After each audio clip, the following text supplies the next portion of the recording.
A market is a place of contact between both buyers and sellers. That's what a market is.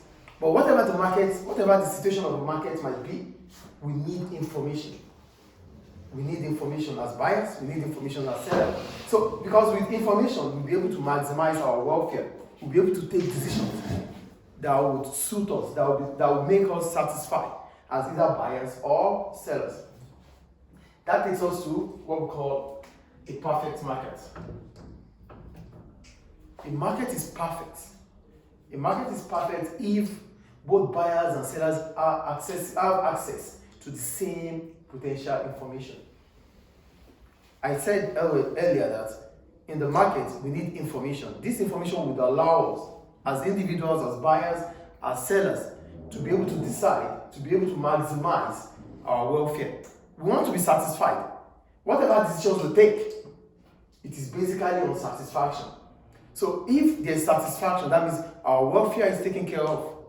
So that is why it's important to have an information. So in that market, that the information is, both buyers and sellers have access to the same information, and the market is what? A perfect market. But these days, there are not always a perfect market. Why? Because buyers want to exploit. Sellers also want to exploit. Get the point here? Buyers want to hold on to the information they have to exploit sellers. Sellers want to hold on to the information they have to exploit buyers. Everybody wants satisfaction. Everybody is selfish. So, brings us to what we call an imperfect market. So, what's an imperfect market? It's a market which does not allow both buyers and sellers to find out information they need to maximize their welfare. So, because, yes? What kind of information? We said the price is an information. The quantity needed is an information. How much more do they want to buy is an information. The benefits derived is an information. These are information that we cannot get without even making research. So because we don't have that access to this information, we might take decisions that will not be, that will not be satisfiable for us.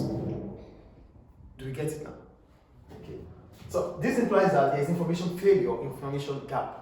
So information failure and gap, as I say, it means something is missing in between. Buyers and sellers are here, but there's a gap between them based on the fact that they don't have access to the same information. Yes, please. Can't business do market research to find that gap? Yes, they might. But here, this is economics. And economics is basically social science, which studies human behavior. It is not business. Business is about activity of buying and selling. But here, we want to reach the mind of individuals, how they behave, when they have, when they don't have. What makes them want to buy? What makes them don't want to buy? So it's more of psych than the activity in the market. The activity in the market is fine. But what brings about you as an individual taking decision? Allocation of resources. This is what economics is about. It's not business. Business is an activity that involves buying and selling of goods and services. But when it comes to economics, it's about allocation of resources. So you do market research to get information about customers so that customers will buy, yes. But here we're talking about how to allocate these cars' resources. Do I answer your question? Great. So information failure occurs when either seller or buyer has more information than another. This allows the buyer or seller to exploit the information on their own, to their own benefit, yes. So, because you, as an individual, you have information, you're going to exploit it. If I have information, I'm going to exploit it to my own benefit. So that's the problem about information failure. One or the other will be cheated because he or she lacks information needed to purchase or to buy that product. Do we get it? Do you understand this? Yes. Okay, good. So, now we take the case of the buyers. With information failure, buyers might overestimate the benefits of the product, making them to pay a higher price. There's information failure. Because there's information failure, I feel like I'm overestimating, because I don't have the much needed information to take decision. I feel, oh, this product looks good. This is the kind of product I would like to buy. I don't have much information about it. So I am overestimating the benefit of buying the product. You think you think buying the product makes you to be more satisfied. So you'll be willing to pay any price for such product. Yes or no? Yes. Do you get the point here? When you see a product, this is a product, and you feel like, oh, this product will give me great satisfaction. Whatever the price might be, I will pay. You have overestimated. That's why. And this brings about misallocation of resources. The seller will take advantage of the fact that you pay. Yes, the seller takes the advantage because you are paying more than what you are supposed to pay. Same goes to when, as a buyer, you underestimate the benefit of the product. So you feel like, no, this is not the kind of product I want. You would price it low, yes or no? At a lower price, you will be buying little and at a lower price. A product that you're supposed to buy more, you're buying less because you underestimated the price. You underestimated the benefit of the product. So that's the case of buyers. When they overestimate, there's misallocation of resources. When they underestimate, there's misallocation of resources. Misallocation comes because you are not, it's supposed to be 2 and 2. Oh, when you pay for 2, you benefit for 2. But when you pay for 2 and you are benefiting for 1, it's misallocation. When you're supposed to benefit for 2, you are benefiting for 1, it's misallocation. So when you're supposed to buy more, you buy less, it's misallocation.